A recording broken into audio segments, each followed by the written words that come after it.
pour ça que j'ai dit que t'as l'impression de passer 48 ans en garde à vue, c'est que t'es enfermé tout le temps avec Arthur. Et c'est pour ça les gens disent ouais, il y a un manque de développement avec Harley Quinn, tout ça, mais en fait, t'es constamment avec Arthur, enfermé.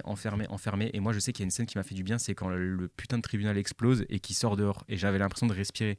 Parce que c'est très rare qu'on soit dehors. Et il faisait un peu plus, il faisait lumineux, il faisait jour, alors que tout le film est tout le temps sombre, t'es tout le temps en train de subir avec lui. J'ai l'impression en fait, t'es le co-détenu d'Arthur Fleck. Comme un spectateur privilégié, genre on est là, Ouais. on vit la même chose que lui, mais on n'est pas lui. Tu vois ce que je veux dire? Non, on n'est pas lui, mais tu subis ce qu'il Dans le subit. premier, Quoi. j'ai l'impression vraiment que on est engagé dans le personnage là où on vit la même chose que lui. Je sais pas si tu vois ce que je veux dire. Bah, pour moi, c'est la même chose. Enfin, moi, je ressens la même chose. C'est que j'aurais, là, j'aurais mis une petite distance en plus dans l'engagement émotionnel qu'on a dans le second. Okay. Là où j'ai l'impression c'est plus difficile de s'engager émotionnellement. Et je sais que derrière moi, le couch guy veut parler. Ah, alors, mais je coupe parce que notre chef opérateur national veut prendre la parole. Tu as dit un truc super intéressant, Tom, sur le fait qu'on est coincé avec Arthur et qu'il y a des manques d'enjeux. En fait, je dirais que ce qui est frustrant, c'est qu'on retrouve le même Arthur qu'au début du 1, qui a les mêmes problèmes.